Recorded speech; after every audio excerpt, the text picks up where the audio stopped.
Time to do the job. Time to do the job! Behold the jobber of jobbers. Danimal Jobber.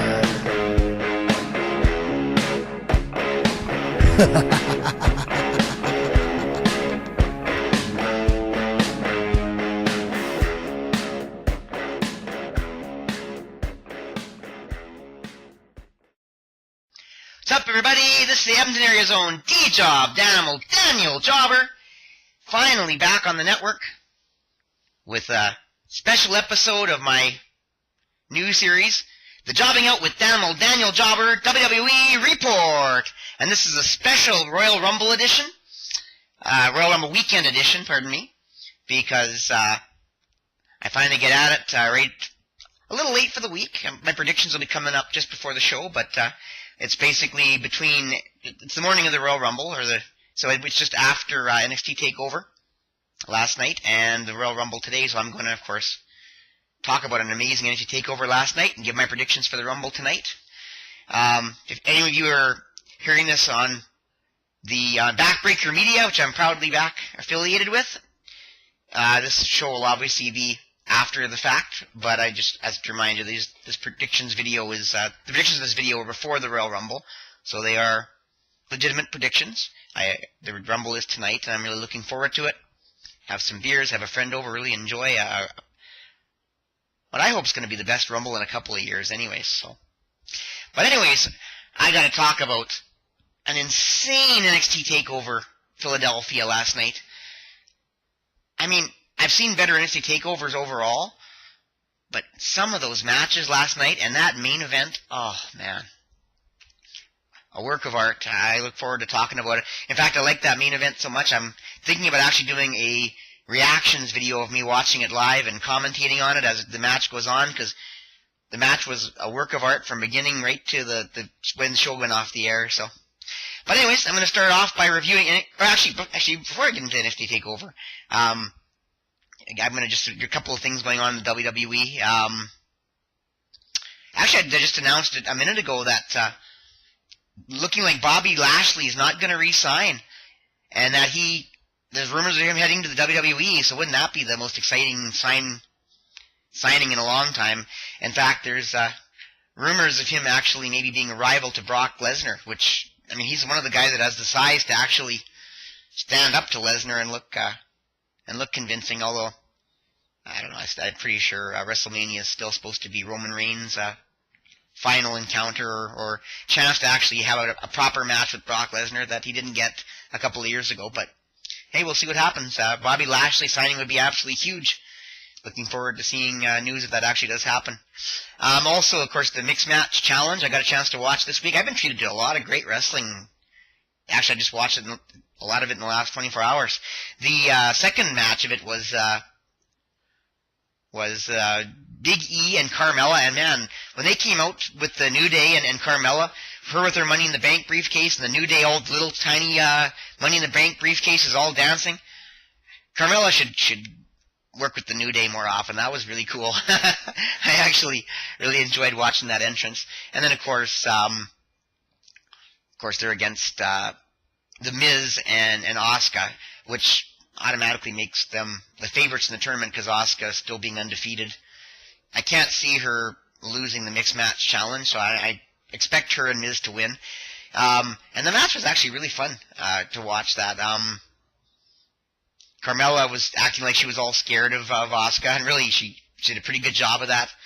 The Miz and Big E had some fun things together. New Day doing his New Day shtick and everything, and of course Carmella ends up eventually getting a few good shots in on Asuka before Asuka finally finishes her off. And yeah, of course, the Miz and Asuka win and move on in the tournament as we expected. But that was a really fun match. I would urge you to check it out because it looks like the Mixed Match Challenge is, even though it doesn't mean anything, it's a lot of fun to watch.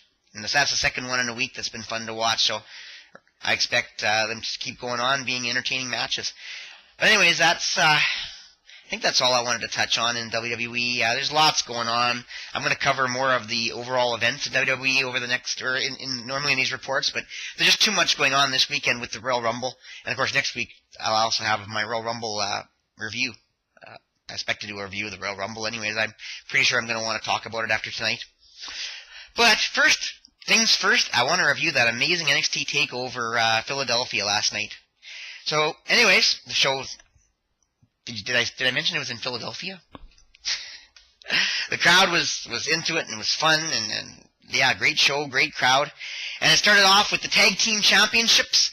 Authors of Pain finally getting their rematch, of course, with Paul Ellering against Bobby Fish and Kyle O'Reilly. Undisputed Era. Of course, them with Adam Cole, the hot new talent signed in NXT, winning the championship right away after Adam Cole had the big victory in the Battleground, at the Battleground pay-per-view. This was a pretty solid match. Get to see a different side of AOP because early on, they started off, of course, beating the crap out of Fish and O'Reilly, as you'd expect. But then it looks like Akam hurts his leg. And, yeah, I know, as his legs starts to ache him. Anyways, hurts his leg, and, of course, the Bobby Fish and Kyle O'Reilly start to take advantage of that and go after the leg, and he spends a good deal of match selling his injured leg. It's good to see a different side of Authors of Pain, fighting from a negative or a disadvantaged position instead of always being the dominant overdogs, you know. And so most of the match, he's selling his injury. That gives Bobby Fish and Kyle O'Reilly a lot of chance to work him over especially. And that went on for a while, and it was interesting. It almost looked like they had vulnerabilities. And of course, finally Akam tags in Razor, and Razor comes in, and hot tag, and he's just cleaning up, beating the crap out of Fish and O'Reilly, and the way it should be. I mean, because Fish and O'Reilly are not your traditional, you know, big bruising heels. They're cunning heels, kind of like the Miz. And yeah, he's beating the crap out of them, and then the match gets kind of crazy. It was a fun match to watch. And then near the end, Authors of Pain looked like they're finally going to dominate and win back the title, and they each pick up their guy, and you can still see Akam's leg bothering a little bit, but he's managing it well. Really good selling job. I was impressed with Akam. You don't expect a big bruising guy like that to do a good selling job on an injured leg, but he really did good. But anyway, they did their toast to the two guys and slammed him into the mat.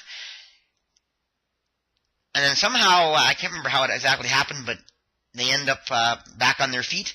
And I remember it's Fish O'Reilly knocks Akam into Razor, who's standing just outside the ropes, and knocks him off the ropes and probably into the railing or into the ground, rolls over Akam into a leverage pin, and gets the 3 count on Akam. I guess the injured leg must have had, the story was that it might have had something to do with it.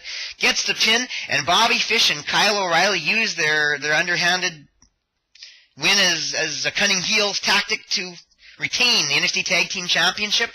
And it was kind of neat to see this cunning side of Fish and O'Reilly, because really they're not going to be expected to win a lot of matches by overpowering anybody. They're going to have to think and strategize their way out of matches, maybe do a bit of heel tactics. But really, it was a solid match. No ridiculous underhanded heel tactics to the by the normal definition of that. And man, were the fans behind Authors of Pain, they're definitely the baby faces, which is quite a turn from when they were originally in NXT and they were attacking people and the fans were booing them. They've really come full turn as top baby faces. I mean, it's quite possible we could see them in the WWE pretty soon. They are looking like they're ready to come WWE, and they get a huge pop from the crowd. So hopefully we're going to see Authors of Pain in the WWE soon, maybe by WrestleMania, or usually just after WrestleMania is when it happens. But anyways, yeah, very solid match. I gave it a solid B. Great way to open up the show. High energy, exciting, great tag team championship match. But no, I mean, I'm not going to say it was anywhere near match of the night or anything, because there's far better matches to come. But yeah, very solid, good tag team match. And then we have Cassius, oh no, against Velveteen Dream, the new hot up and comer, who had that great match in a losing effort against and it actually called it Feud of the Year in one of the polls or whatever. I can't remember what that was on, and that was against Aleister Black, and of course, very, very solid match he had there. And of course, in this one, of course, he's really putting on the "Say My Name" shtick. And this one, he has an interview saying he's going to beat Cassius Ohno and knock him out in 30 seconds and stuff. And it's kind of weird. And the match starts, and I don't know. I wasn't really into the new things that Velveteen Dream brought to the table. I really like the character, but he's really like he's trying to be someone like a Mayweather. Like he was trying to act like he's this big boxer and gonna knock you. Mama gonna knock you out. And of course he gets a few great shots in the first 30 seconds, knocks him on the ground, and he's bouncing up and down like the boxer who just got the big knockout in 30 seconds. Didn't do it for me. And then of course Cassius Ohno comes out and gets a big vicious shot in and takes him to the ground and basically puts an end to his "I'm gonna knock you out in 30 seconds" thing.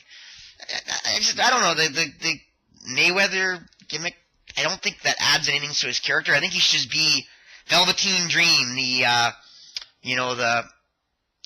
over the top, and what's the term I use to describe him?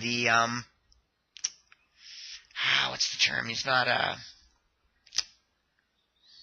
darn it, I had a term I was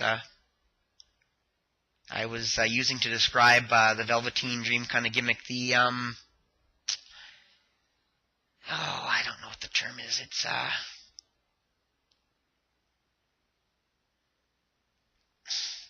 I'm just at a loss for the word.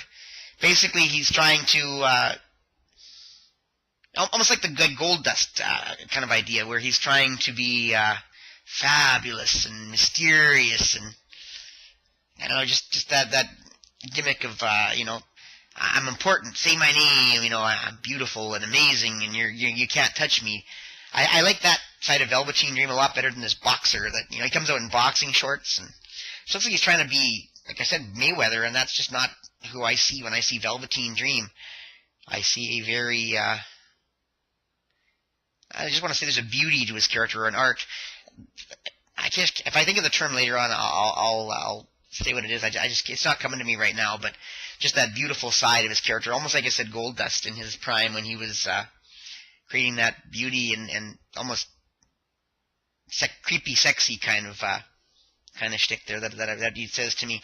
But anyways, it was a solid match. It was enjoyable, but it could have been better because the match was so predictable. I mean, the trouble with Cassius Ohno now is nobody really expects him to win on a pay-per-view. He's pretty much a jobber to the stars, and I mean, it's entertaining to watch him, and like this guy's kind of marshmallowing out a little bit. If he marshmallowed out anymore, I think he'd be in a Ghostbusters movie or something. But he's still got his moves. He got some great moves in, looking like he's still got it. He went toe to toe with Velveteen Dream, made it a very entertaining match, and it just went on, and I really don't think it needed to, because it wasn't fooling anybody. It almost like it was starting to become filler because nobody was any doubts who was going to win the match. And of course, it wasn't 30 seconds, so obviously at that point, that was out. They really should have ended or had a plan for it to end earlier. What I think they really should have done is had Velveteen Dream says, "You know what? I don't think you can go 10 minutes with me in the ring. I'm just too amazing," and stuff like that. And then have the match. And if you can go 10 minutes with me, you win. That would have been a better match. Like, try to go 10 minutes with the Velveteen Dream. And, of course, Cassius Ohno can say, "I can do that in my sleep." And then they battle it out, and the match goes just over 10 minutes, and Velveteen Dream... it goes just under 10 minutes. Looks like he's going to make the 10 minutes, and then Velveteen Dream hits his finisher, gets the pin. I think that would have been a better story than, "I'm going to knock you out in 30 seconds, and then, I don't know, some 15 minutes later, finally... we get what we expected anyways, and Velveteen Dream wins. But anyways, he good match, back and forth. Finally, Velveteen Dream takes down Cassius Ohno, hits his Macho Man elbow, which, I mean, let's be honest, wrestling fans are very, I don't know, I'm not going to say forgiving, very accepting and imaginative. Face it, it's basically been an armpit smash all these years. There's really no elbow to it. It's pretty much the Macho Man armpit drop. But anyways, it was That need to look like the Macho Man or elbow smash. He doesn't do his straight hands up straight in the air kind of thing. He does a little bit different. But yeah, he basically does his Macho Man elbow to finish the match, gets the 3 count. Everything you expected. I don't think Cassius Ohno ever said his name, though. So the say my name thing never came to pass in this one. So I don't know. It was a good match. I give it a C+. I think it could have been better. You lose the Mayweather gimmick of Mr. Velveteen Dream and just be yourself. Be the character that you were against Aleister Black. And they should have said, you can't go 10 minutes with me and had the match go 9.5 minutes. Shorter would have been better. There was no doubt who was going to win. Cassius Ohno, unless he starts beating people surprisingly, he's not going to beat any major star in the pay-per-view. He's basically got the same role that Tyler Breeze used to have, so except he's a babyface. So yeah, it was good. Could have been better. That was definitely the worst match of the night in my opinion, but it was entertaining enough. Still made for a better match than a lot of the matches on a lot of the WWE shows. So, and then the NXT Women's Championship match. Ember Moon versus Shayna Baszler, the Mae Young Classic runner-up.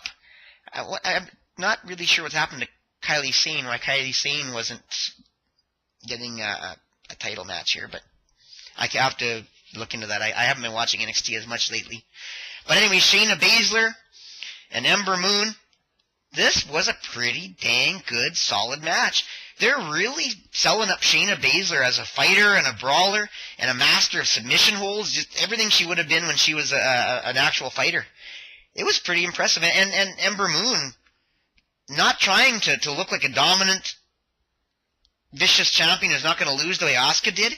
She looked very vulnerable. Spent the whole match doing one of the best-selling jobs I've seen in a while, selling her injured arm, screaming in pain and writhing in pain and rolling.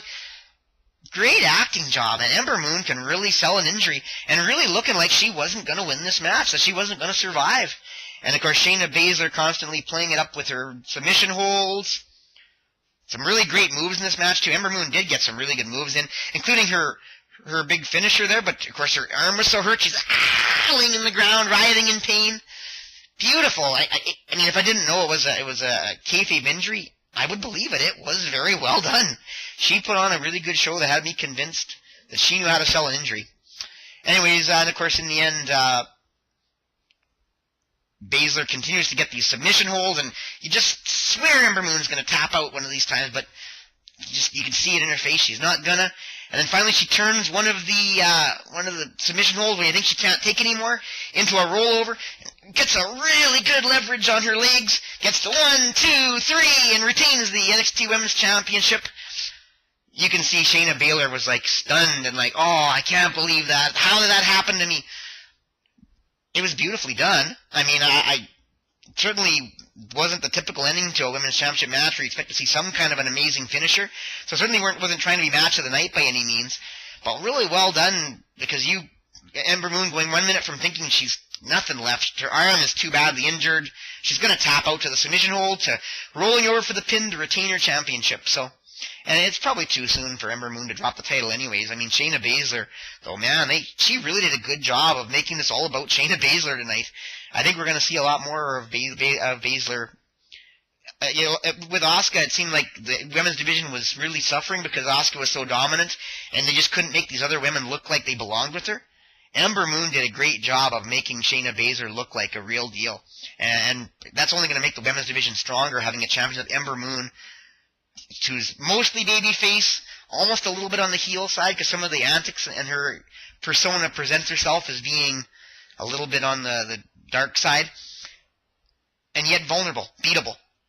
Wins matches by whatever means she can, but not underhanded and heelish, just smart. Smart wrestling and smart victories.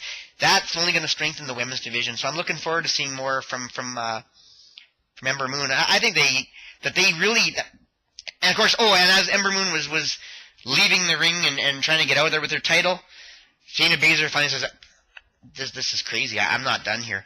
I'm not finished with you yet! And runs out of the ring and attacks Ember Moon and takes her out again. And of course, it's not like Braun Strowman where they can't hold him back. I mean, they do manage to get Shayna Baszler off of Ember Moon, and and get her, out of the ringside area and give Ember Moon a chance to writhe in pain again, and finally they can help her out and take her off the floor. But yeah, you can see this is not over, man. And in fact, this could really lead to I think a submission match at WrestleMania, or sorry, Takeover New Orleans would be very much in order for this feud. I don't see any reason why you wouldn't want to have them face each other again. I mean, unless, like I said, Kairi Sane might deserve another shot there somewhere. But if I had to pick a match for Takeover New Orleans, I'd say these two in a submission match. Because really, you got to think that's going to seriously favor Baszler, and that's going to put Ember Moon even more back at the wall, which is what you want in an NXT Championship match when you have a babyface champion, is to have the champion look like there's no guarantees, or you expect that they might be in tough and might lose. That's the best best babyface championship matches at an event like a WrestleMania, which Takeover New Orleans will be. So anyways, I gave that match a B+. Still not even one of the top 2 matches of the night, though, as good as that match was, because then we have Aleister Black, the first Warlock character that I've ever seen. Plays that role pretty darn well, but he's looking like a pretty good babyface. He's looking more down to earth, yet still mystical. I don't know how he does it, but he plays that character really well versus how does he do it? Or does he go, I am Adam Cole, or whatever? I don't know how he does it, but he had the crowd doing that twice in the match. I have to. I thought I had it in my memory. I was going to do that for you, but Adam Cole's thing with the crowd, even as a heel, really gets them into it. They love their Adam Cole. Anyway, this is an Extreme Rules match, so anything goes, anyone goes, of course, as the case may be as well. And of course, it's a grudge match because Aleister Black should have had his chance at the NXT Championship, but Adam Cole took it all away. And of course, Adam Cole being the winner of the final victory guy in the Battleground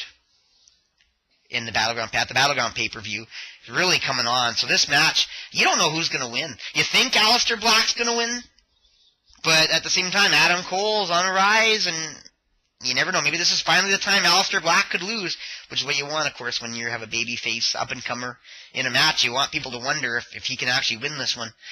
So anyways, it was pretty dang good. It was one of the better or best Extreme Rules matches I've seen. They started off early on grabbing kendo sticks, and Aleister Black throws his kendo stick away, and then, of course, Adam Cole's looking like, is he stupid? I got a kendo stick here, man. This is going to be easy. And he goes to swing at him, and Aleister Black ducks underneath and gets a beautiful kick in on him. But then Aleister Black gets a little too crazy and does a springboard attack or something like that, I believe it was, and springboards right into a somersault and Adam Cole catches him with a whack right across the back with the kendo stick. Beautifully done with the weapons there. And then, of course, it goes on, and they're battling back and forth in a damn good match. Each one takes a turn putting a table by the ring corner. So by this point, at some point, they have the 2 tables back or side by side right by the ring corner. And then they start getting out chairs, and all while they're battling it out. Especially now, the only knock against this match was the predictability. There's some predictability to what was going to happen, but it's hard to have an Extreme Rules match where you set stuff up with foreign objects like tables and stuff without having some predictability. But anyways, heck of a match, and of course, late in the match, Aleister Black is on the ring corner trying to hit some kind of move, and Adam Cole knocks him off into the 2 tables, one of which he set up himself, right through the tables. As, of course, you expect to happen at some point. But you almost thought it would have been, Adam Cole going through the table. And no, Aleister Black. So it adds some tension. And, of course, then I know they're setting up tables in the ring, or chairs in the ring at some point. And around this time, as if Aleister Black wasn't facing enough adversity, in come Fish and O'Reilly. And they start beating the crap out of Aleister Black while Adam Cole recovers in the ring. And they clear off the announce table. And they look like they're about to take Aleister Black right to the announce table. And who comes out? Sanity comes out to interfere. I think it was all 3 of them, if I'm not mistaken. Or at the very least, I know that they mentioned that Eric Young, I believe, was there. And oh, what's the big guy's name? I hate when I can't remember a name. I can't. Boy, my NXT brain is off. I can't think of the big guy from Sanity. I mean, Sanity comes out, bit the save, take out Fish and O'Reilly. They're gone out of the picture. And then, of course, finally at this point, Adam Cole realizes that Aleister Black hasn't moved the whole time. He's laying right by the announce table. And so he goes out of the ring to finish him off and goes to do the suplex to the announce table. But at that point, Aleister Black will have none of it, pushes him away into the announce table, and what just beautifully does, a double flying knee, driving his knees and Adam Cole right through the announce table. One of the better ways I've seen a person put through the announce table, a double flying knee. Just the chaos and the destruction and the carnage. This match was so much fun to watch. And then, of course, he throws Adam Cole back into the ring. They're getting chairs set up. I think Adam Cole gets the upper hand again and sets up two chairs and tries to suplex Aleister Black on it. Aleister Black didn't take a lot of bumps for whatever reason, except for that one with the kendo stick. It seemed like Adam Cole is like take a difficult bump god or something. I'll explain a little more of that in a minute. But anyways, Adam Cole sets up the two tables, fails to suplex Aleister Black into them, and then a little later on, Aleister Black actually, what did he do to I can't remember what move he did, but it must have been some kind of a suplex, I believe. It suplexes Adam Cole's back into the top of the chairs, and it hits the middle of Adam Cole's back, and it looked pretty flush. I don't know how the heck Adam Cole's back was able to handle this. Oh, I totally missed a spot, too. Before that, Adam Cole also set up a ladder in the corner while Aleister Black was setting up his table. And Aleister Black actually, I don't know, some kind of a suplex as well, or flipped. Adam Cole landed back first on the ladder as well, set up in the corner. I don't know how Adam Cole's back can take all this. It was right on his, and especially with those two tables back to back, right in the middle of his spine. Adam Cole's spine is like iron or something. I don't know how the heck he can take these bumps. Or he's just got some stuntman ability that he just knows how to land on chairs, because Aleister Black didn't take any of that. It was all Adam Cole. And Adam Cole sells the pain of this beautifully. And of course, you believe it hurts. I mean, so why would he not be selling this pain? It was ridiculous. And then shortly after that, you think finally Aleister Black is finished and Adam Cole's gonna finish him off. And then out of nowhere, Aleister Black hits his, what's his move called? Hits his where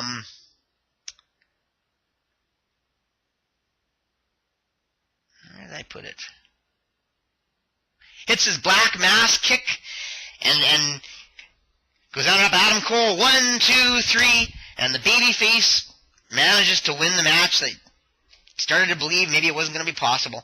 Gets revenge and on his grudge match against Adam Cole. Goes over, and the legend of Aleister Black continues. I mean, except for the slight predictability of some of those spots that were to come, this match was just never stopped being exciting. I had to give that an A-. Almost match of the night, if you can believe it. But not quite. As good as this match was, and I think it even got, I guess I should mention now, of course I'll mention later on too, that Nigel McGuinness was hurt. And so this show had a chance to feature Mauro Ranallo a lot. And he was amazing. In fact, he even, at one point he was like, Mamma Mia! The way he said it was, it would make Ash from wrestling shorts so proud, because beautifully done, just the way Ash's over fun announcing is. You got him saying "Mamma Mia" one of the spots in the match. It was fun watching Mauro Ranallo shine as an announcer at the announcer table, and of course the crowd's eating this all up. I should also add, they love both of these guys. Like Adam Cole, they were all cheering with, and of course they're always behind Aleister Black because he's one of their favorite characters. The crowd was really into the show. It was great. And then this match was an A-. And finally, the main event, and I can't say enough about this main event, man. Like I said, this was a work of art. This is the best match I've seen in years. Am I ashamed to say that? I don't know. I can't think of a match that was so much well done every single moment along. this one. It was truly a work of art. In fact, I want to, as I was saying before, make a video of myself reacting to this match as I watch it, because it was just that kind of match that I want to analyze what really made this match so great. Anyways, it was for the NXT Championship of the World. Andrade Cien Almas, the champion, versus Johnny Wrestling Gargano. And of course, even the entrance, man, Andrade Cien Almas, I always have trouble saying his name, comes out with the Mexican musicians and the sombreros, and he comes out in the luchador mask, and with, of course, always with Selena Vega, who really turned his career around getting with Selena Vega. That was awesome.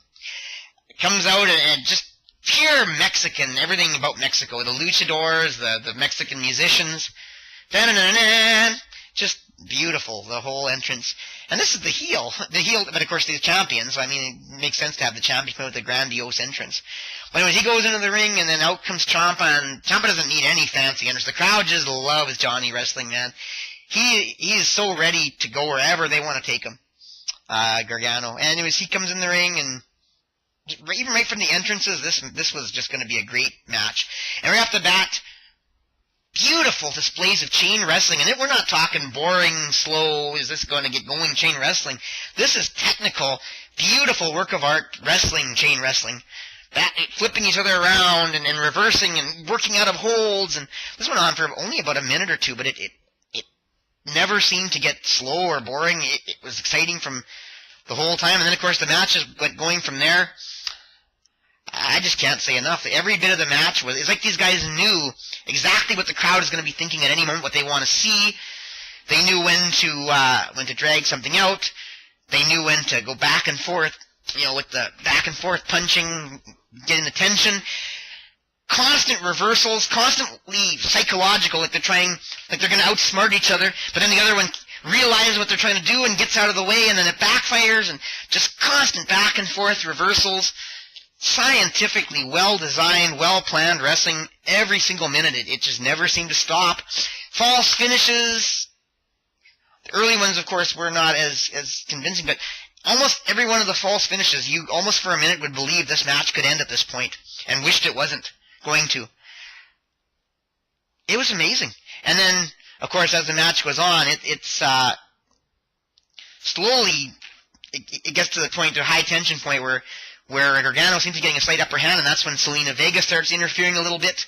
She, what does she grab? Oh, yeah, right, because Ciampa has a submission hold, Gargano has a submission hold on Almas, and she manages to reach out and grab his hand to break the submission hold. And of course, the ref goes to scold her, and that's when Almas thumbs to the eyes on Gargano, and thinking, there we go, there comes the heel interference that keeps Almas as champion. Of course, he doesn't get any victory. I think he hits some kind of a nice move, doesn't get the 3 count. Still, the match goes on and back and forth. And then at one point, they're just both half dead. Gargano rolls out of the ring to get a quick breath or quick breather. Andrade's in the ring, laying on the ground, and then, of course, Selena Vega distracted the ref enough. She decides she's going to go out and while the ref is attending to Almas, she's going to do her own thing again. Runs around the ring like she's going to attack. She's going to attack Gargano, and out comes. And I guess I didn't mention that they foreshadowed Gargano's wife, Candice LeRae. I believe her name is Candice LeRae. Was in attendance and just been signed, and was one of the newest members of the women's roster, ready to take NXT by storm. She comes out of nowhere and spears. It looked like a spear. I guess it was essentially a spear on Selena Vega, ending her interference.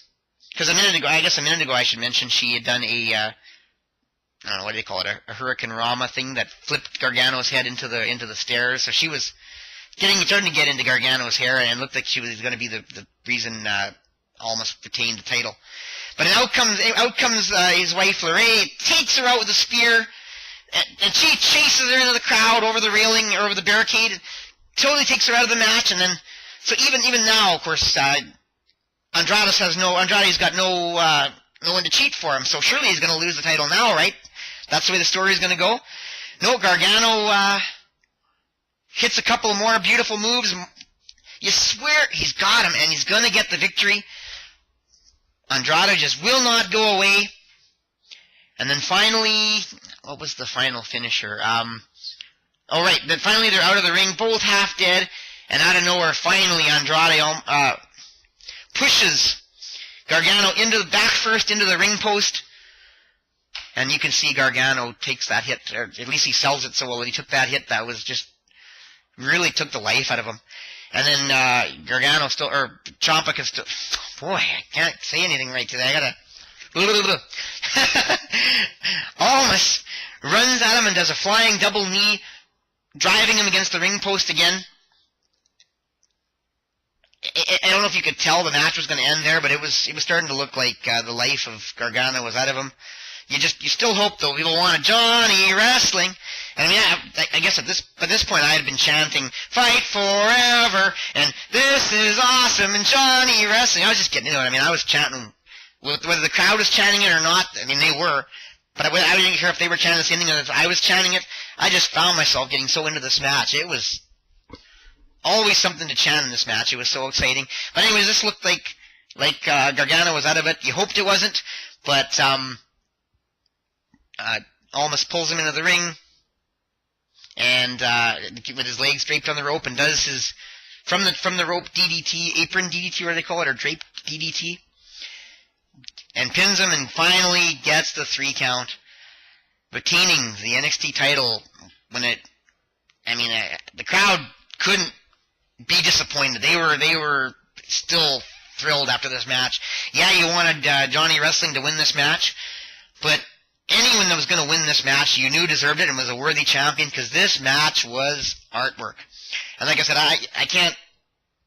it's got me all frazzled even trying to talk about it.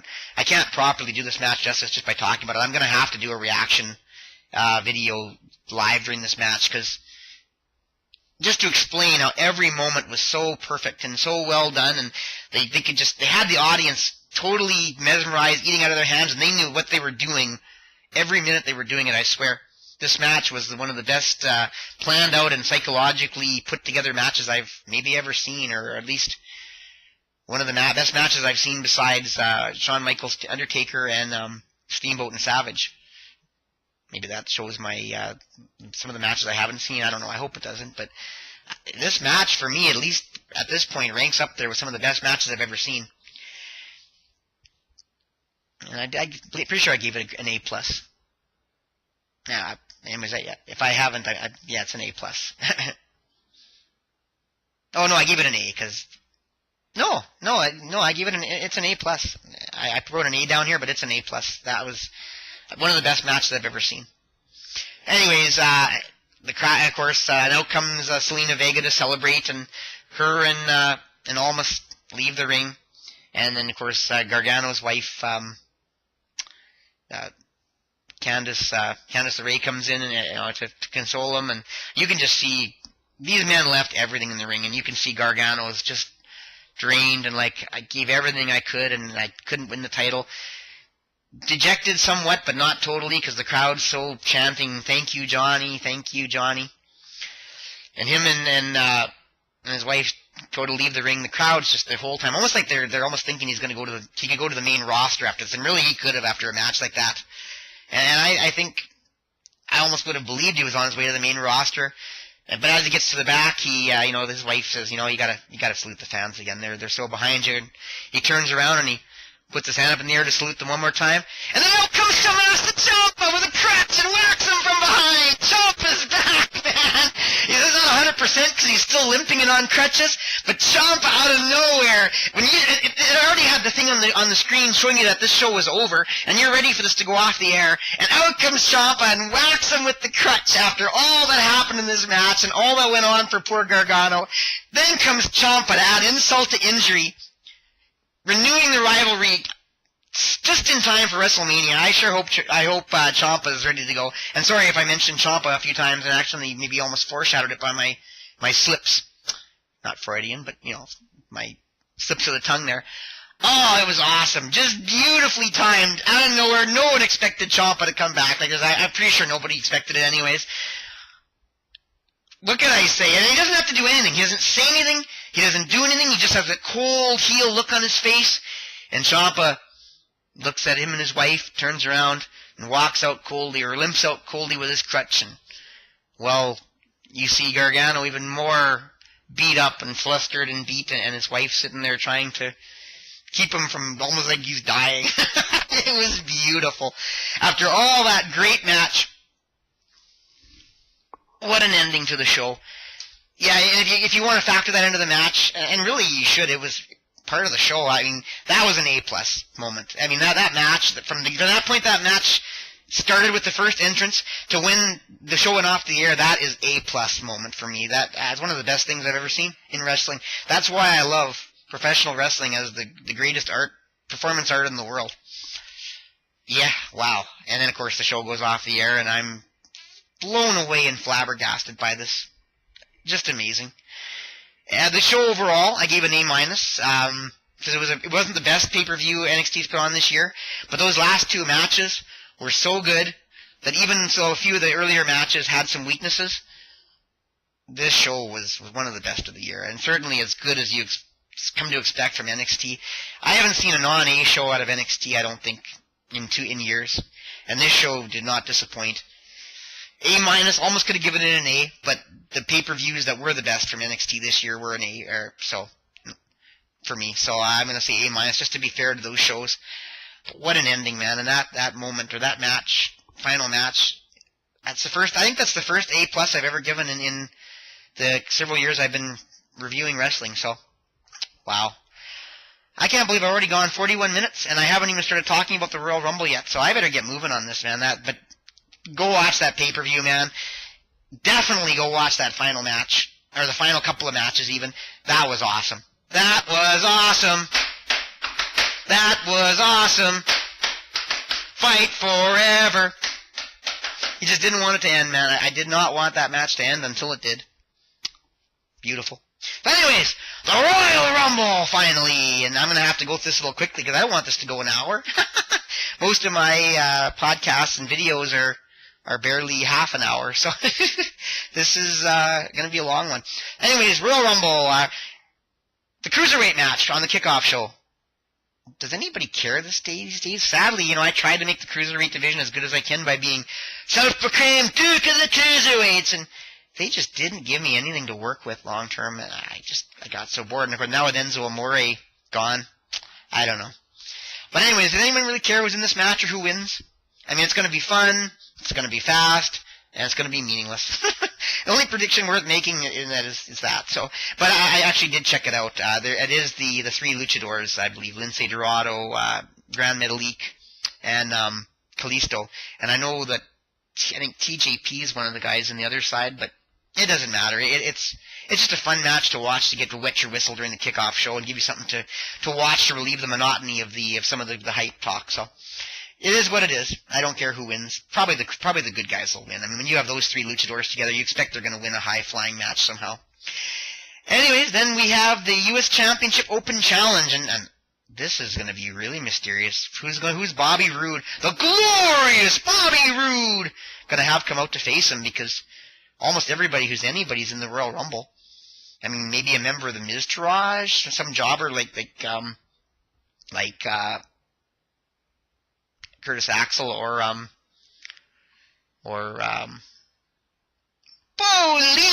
Bo Dallas. He doesn't do that anymore, but I love Bo Dallas, especially when he did that from the Miztourage. But are they not going to be in the Rumble? I don't know. It's really hard to know who's not going to be in the Rumble that'll meet them. You got to think Big Show and maybe even Mark Henry are going to be in the Rumble. It might be their last one, so I don't know who from the main, especially the SmackDown roster, which it really should be if it's going to be for the U.S. title, is going to come out for that match. I'm really at a loss. I mean, I almost thought Aiden English, but he's already set to be in the Rumble too. It could be a guy like I'm just one man. I'm a one-man band. Heath Slater could come out, or Rhino, but they're on the Raw roster. All the people that really should come out for a match, that like Kurt Hawkins. When Kurt Hawkins goes to the store, the products check him out, or goes shopping. The products check him out. But he's on the Raw roster too. Who is worthy on the SmackDown roster of competing in this open challenge for the U.S. title? I don't know. I'm predicting he could be at the NXT debut, maybe someone like a Drew McIntyre back. Maybe he'd get his chance at it. But he'd think he'd win if he debuted to get a match like this.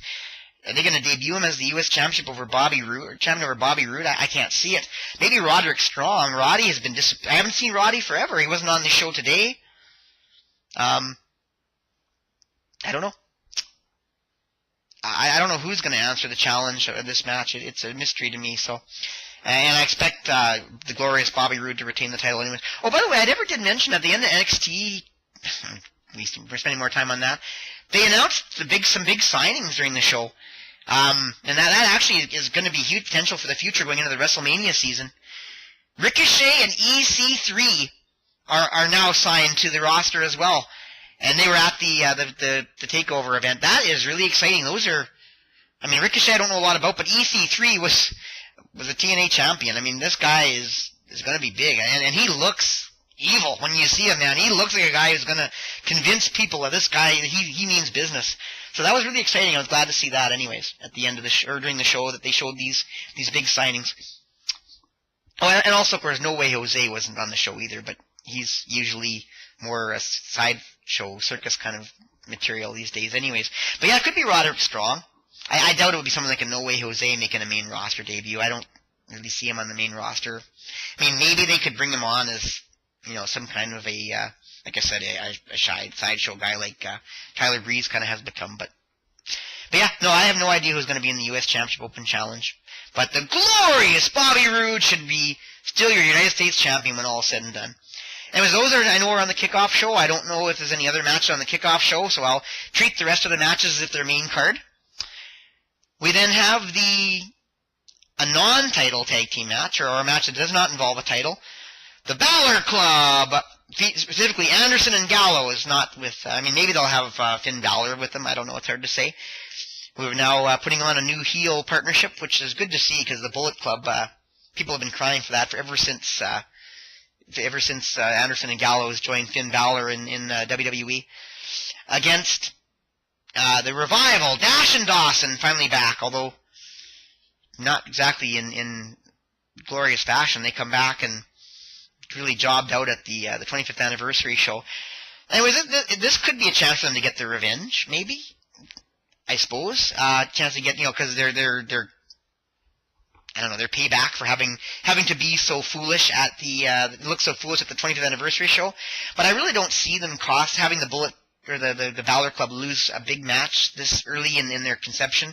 I'm pretty sure we're going to have Anderson and Gallows winning this. That's all I got to say about that one. And then the rest of the matches are all title matches. First off, we have the SmackDown Tag Team Championship match. The Usos, the champions, versus Chad Gable and Shelton Benjamin, getting their rematch from the match they should have won not too long ago. What? I got a feeling Gable and Benjamin should win. I know that they're slightly favored to win this match. And there's no reason why they shouldn't. They're putting on a good show. They're exciting to watch. And we already have Jason Jordan as a champion anyway, so why not have Chad Gable win one too? And Shelton Benjamin deserves one more, glory moment. But what do you do with the Usos after this if they lose this match? I could see the Usos winning because they're really, when they're not champions, they're very entertaining. But what do you do with them? There's always that question of what role they're going to play. I got a feeling if they do lose this match, as maybe slightly predicted, then drop the title, that they would be good opponents for the Bludgeon Brothers leading into WrestleMania, because the Bludgeon Brothers got to stop beating up on people that have no chance against them. They've done their squash matches. Maybe they could have another one or two, but they really got to start facing some serious competition. And the Usos would vault them into the upper echelon. And I don't see them being worthy of a title shot at WrestleMania yet, the Bludgeon Brothers. I think they have some work to do on them still. So yeah, I guess the Usos would be pretty worthy opponents if they drop the title. We'll see what happens, but that's the biggest question in this match, is what to do with the Usos if they lose.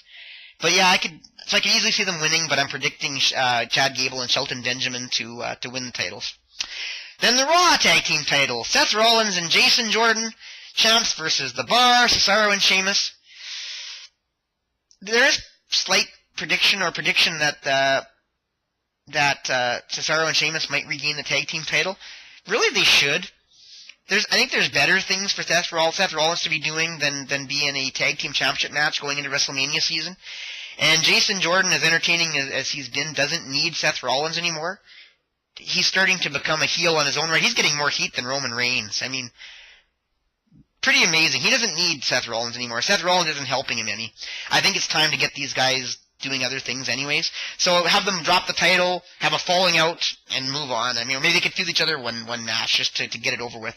Maybe that could be the way that they do at I guess it's the Elimination Chamber for Raw next. That would be a good way for them to go into WrestleMania, and then Seth Rollins could set up something after that. Or maybe they even could face each other at WrestleMania. I mean, someone's got to face Jason Jordan at WrestleMania. So anyways, I see the Bar winning the titles there too. Got to have some title changes this match. And it's certainly not going to be the next two, unless all hell breaks loose. Although, I'm not going to totally overrule this next one. The WWE Championship match, AJ Styles, the phenomenal AJ Styles champion versus Kevin Owens and Sami Zayn in a handicap match. AJ Styles should retain. This should just be one of those matches where you wonder if the babyface champion can overcome adversity. But you expect he will, because I can't see why they would not want AJ Styles being champion going into WrestleMania, especially when he's likely to face, as likely as anybody, to face the winner of the Royal Rumble today. But it would be intriguing if Kevin Owens and Sami Zayn won the title together. They could even have a double pin to make them not know who won the match for them, and have them go into the champion, with a little bit of tension between them as to who the champion is. I'm the the WWE champion. No, I'm the WWE champion. It's funnier when it was I'm the tag team champion. But anyways, that would be something that would be interesting. And imagine in WrestleMania if you had that tension with the WWE championship. But I don't know if they'd want to water it down and make it that much of a circus act going into WrestleMania, especially against maybe the winner of the Rumble. So I'm not predicting this. It would be fun to watch and enjoyable to see. But if it wasn't WrestleMania, I'd say go for it, man. That would be hilarious and enjoyable to watch. But this is serious, man. This is WrestleMania season. This is WrestleMania season for WrestleMania 34, is it? I think it's 34. Pretty sure I've kept count properly. Anyways, so yeah, I see the phenomenal AJ Styles retaining the WWE Championship here, overcoming the adversity, not upsetting Shane O'Mac, maybe disappointing Daniel Bryan. I don't know. It's hard to know where his loyalties are these days. I love the tension with Shane O'Mac and Daniel Bryan. I just so wish Daniel Bryan could be allowed one more match, because that would be so great to see him against Shane O'Mac at WrestleMania. That would be one of my matches of the entire show. To see Daniel Bryan wrestle one more time in such a match. That would be up there for me to finally see Triple H against his brother-in-law Shane O'Mac, but that'll probably never happen, because I don't know if they could convincingly portray Shane O'Mac as a worthy opponent for someone like Triple H until he's like old and gray and in crutches. But anyway, that's another story. So I predict AJ Styles to be the champion going into WrestleMania, so I expect him to win here. That's all I got to say about that. And finally, the Universal Championship. Brock Lesnar in a triple threat match defending the title against Kane and Braun Strowman. Braun! Damn, it would be great if Braun could win the Universal title and if Lesnar could drop it, but it's not going to happen. It shouldn't happen. It's not going to happen. Kane certainly ain't going to win. It's good to give him one last glory moment maybe, but he's not going to happen. Brock Lesnar is going to retain this title because we're going to have him against Roman Reigns at WrestleMania. It's almost certain. It's what should happen. It needs to happen. The title needs to pass to Roman Reigns. And if you want to take it off him after that with someone like a Braun Strowman, go right ahead. Braun Strowman will be a great another match for Roman Reigns anyways after Lesnar drops the title. Lesnar's got to drop the title. But it probably shouldn't happen until WrestleMania. Let's just face it. Let's get it out of the way. Let's get the Braun Strowman in the room clear. It's going to be Brock Lesnar retaining the title here. Your Universal Champion, Brock Lesnar, is going to retain the Universal Championship here. It's just the way it is, because the jobber said so. And then we got the Royal Rumbles. They're probably going to split them up. I imagine the Women's Royal Rumble will be early in the show or maybe the beginning of the show. Very early on anyways. Not a lot of people that should win this, but there are a couple of people. And, of course, the favorite, believe it or not, is still Ronda Rousey, even though Ronda Rousey swears she has not officially completed her deal with the WWE and will not be at this event. I think Ronda Rousey is going to be there. We know Asuka's going to be there. We know Nia Jax is going to be there, along with, to get 30 women on the roster, there's going to be NXT women. There's going to be Mae Young Classic women. There's going to be women from history. 30 women is going to be hard to put together. I mean, it was hard to put together. I have no doubts. It is going to be awesome to see which 30 women are in this match. That's going to be the best part. Not even who wins. Ronda Rousey's the favorite. I'm not buying it.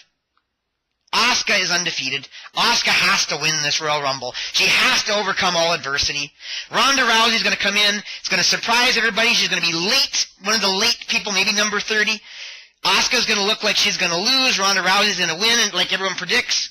By the way, Nia Jax have a very strong performance in this one. She will beat up a lot of women, throw a lot of women out. They're going to need her to really make this match work. But she will finally fall some way. And it might be silliness. It might be a trick. Someone that she hates or that's supposed to like her, betraying her. Something's going to happen to get Nia Jax out of there. I tell you, it's going to happen. She will not win. She might be one of the later women. But anyways, late in it, it's going to be Asuka and some other women, and out it's going to come Ronda Rousey, and people are going to swear Ronda Rousey's going to win. It's going to happen. Asuka's going to find a way to take out Ronda Rousey. Asuka is going to win this match, and I don't know what's going to happen, but I think Ronda Rousey will probably, I mean, it only makes sense Ronda Rousey's going to win the title, women's title from Alexa Bliss going into WrestleMania, because I think WrestleMania should be Ronda Rousey versus Asuka. And if anything, that would be the first match Asuka's going to lose, if at all. If she ever loses her undefeated, it should be at WrestleMania, if it's going to be this year at all. That would be an awesome way for it to happen, would be against Ronda Rousey. Maybe Ronda Rousey's going to have a surprise title match against Alexa Bliss at Elimination Chamber, especially if there's going to be a women's Elimination Chamber match.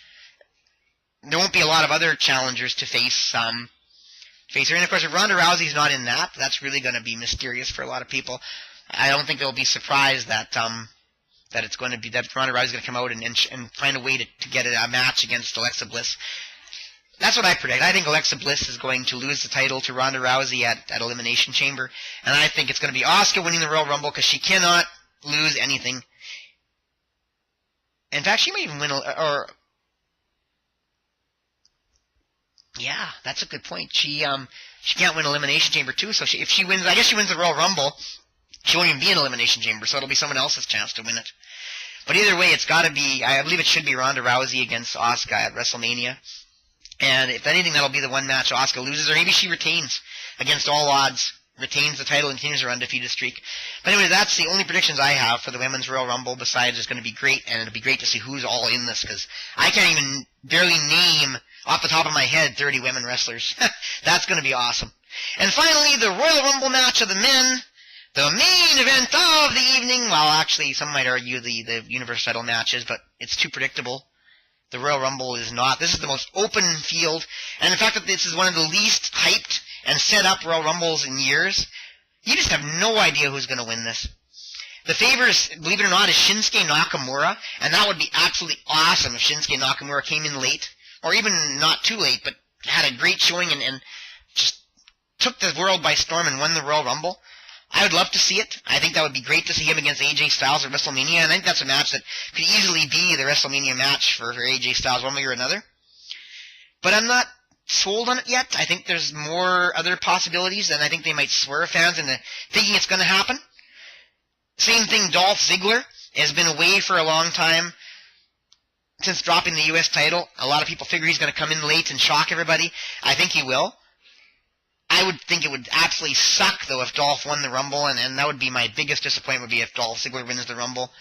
It wouldn't just be I'm upset and you know, pissed off at this. I would be disappointed if Dolph Ziggler, because as good a story as maybe they could make that, it's still Dolph Ziggler. I don't want to see Dolph Ziggler in the championship match at WrestleMania. I just don't. As good as his new shtick is, give him a good match. Don't give him the championship match. Please, WWE, please don't make Dolph Ziggler win the Rumble and face AJ Styles for the championship. Or sorry, AJ. Yeah, AJ Styles for the championship. I just don't want to see that match. Anyways, swerve us. Have fun with it. Don't let him win. Honorable mention of who besides Shinsuke Nakamura, who I would love to see win and I think would be a great story, is another wrestler you guys all know, and his name is John Cena! As unimpressive as John Cena winning another Rumble would be, this would be a great year for it to happen, because I would love to see him finally get that 19th title win out of the way. He's getting older, he's doing other things.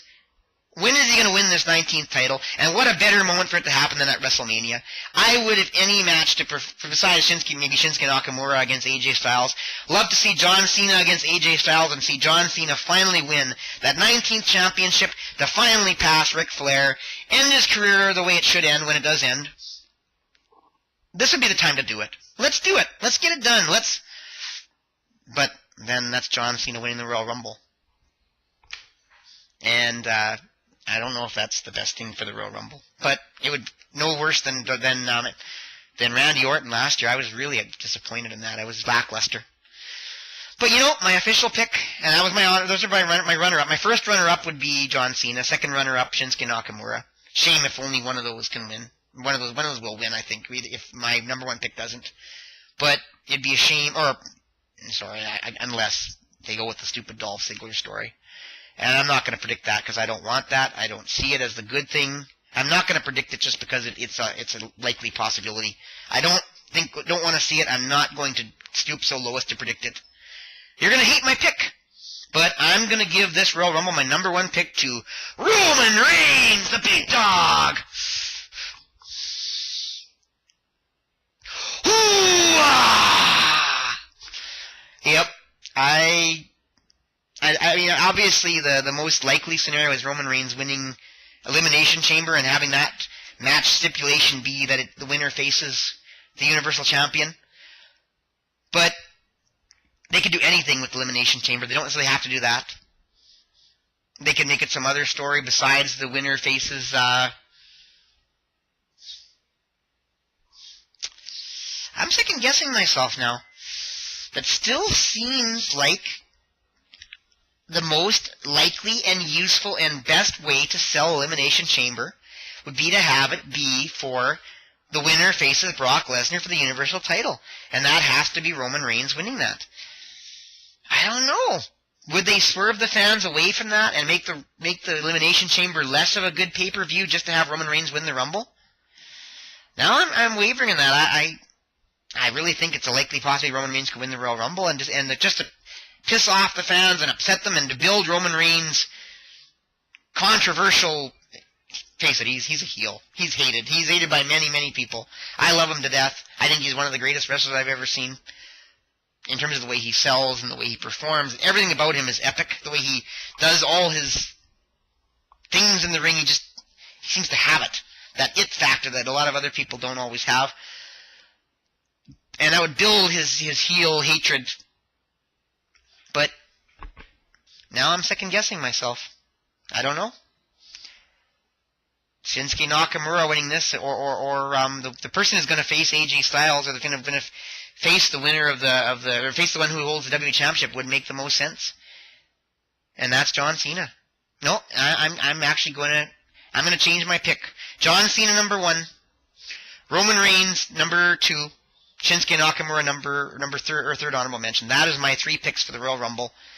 I'm pretty sure one of those 3 is going to win, and I will be very disappointed because if they don't win, it's going to be Dolph Ziggler. I'm pretty certain of it. So there we go. There's my predictions for the Royal Rumble. Both of the Royal Rumbles. My number 1 picks being Asuka for the Women's Royal Rumble, and I changed my pick. I'm going with John Cena for the Men's Royal Rumble. It's going to upset fans somewhat, not as much as Roman Reigns. Maybe they could have them face off at the end and the fans actually want Cena to win because they don't want Roman Reigns to win. That would be cool. I'd be good with that.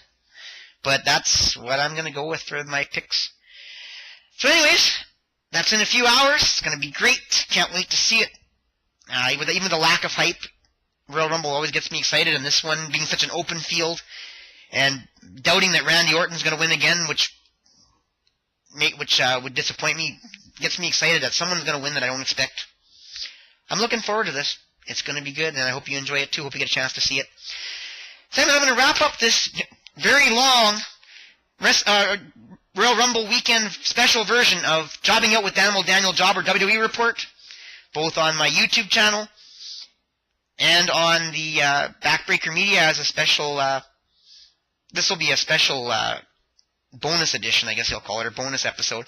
But I'm hoping this is going to be my regular thing, the WWE Report, trying to do it weekly, or at least bi-weekly, depending on how WWE progresses. If it gets really dull, maybe there isn't enough to tell on a weekly basis, but I'd like to do it weekly. But anyways, very long edition, and I'm finally going to wrap it up. So again, I'm Danimal, Daniel Jobber, the D-Job, Edmonton's own. You can follow me on Twitter at Daniel Jobber, capital D, capital J, and I hope you do. We follow me on Instagram, actually, on Danimal, Daniel Jobber, all lowercase letters, because I'm awesome on Instagram.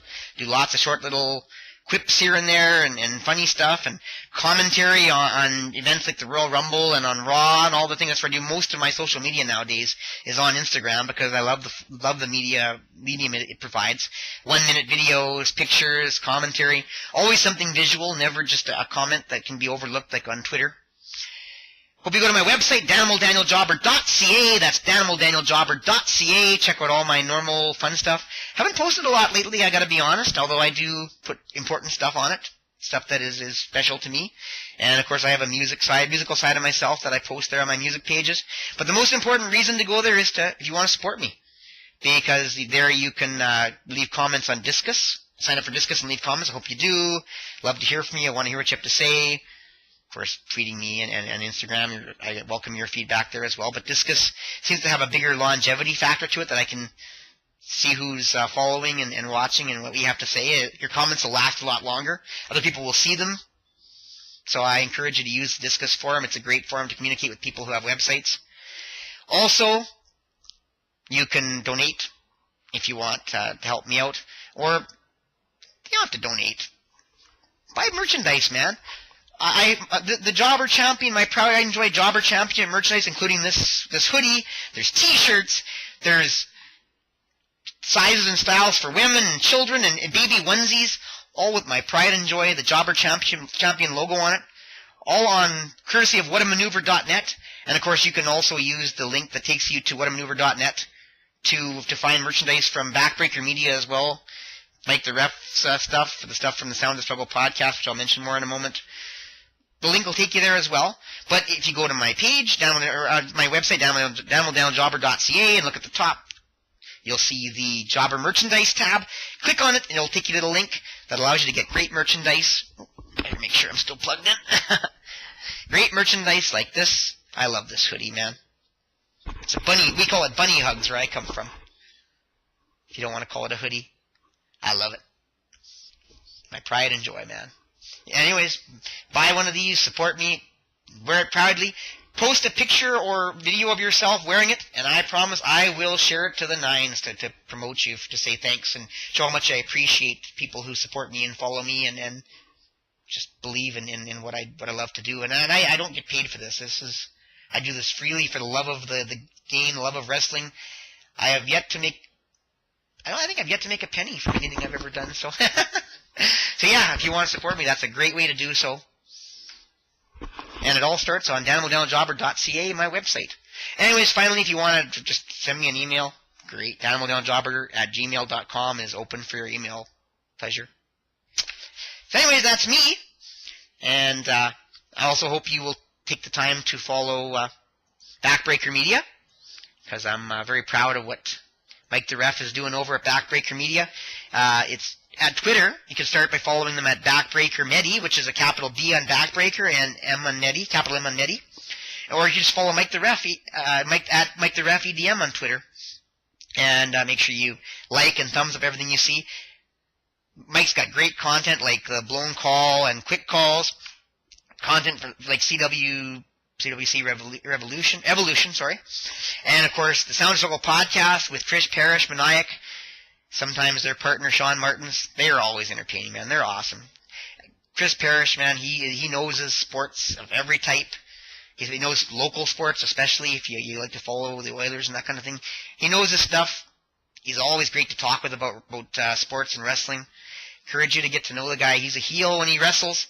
And yeah, he'll beat you up social media every now and again. Love that about him. But the guy knows his stuff and he backs it up and he's smart. And he's enjoyable to listen to on his podcast. So, Sound of Struggle podcast A1 in my book. Check it out and move with them, just move with them, just move with them. I love it when I do that, and they probably hate it when I do that. Anyways, that's Backbreaker Media. And subscribe, because Mike the Ref's got a lot of exclusive content he's putting on to subscribe members. It's not very expensive. You're going to have wrestling content from around North America, is my understanding. So I'm looking forward to seeing what he does next. Mike the Ref has got some really good things, exciting stuff happening with Backbreaker Media. That's why I'm proudly affiliated with Mike the Ref and all the stuff he's doing. So check us out. Buy merchandise from whatamaneuver.net. Of course, there's a page for Backbreaker Media there, and of course a sublink to the Jobber Champion merchandise there as well. But of course, you can always go to danimal.jobber.ca, and I hope you do and use the link there, because it's easy and you can remember it. Because you remember me, Danimal, Daniel Jobber, the Emden area's own D-Job. And I'm proud to bring you my new series, The Jobbing Out with Daniel Jobber, WWE Report, courtesy of Backbreaker Media. Enjoy the Royal Rumble. Look forward to talking to you in the future. Jobber out! Time to do the job. Time to do the job! Behold the jobber of jobbers, Daniel Jobber.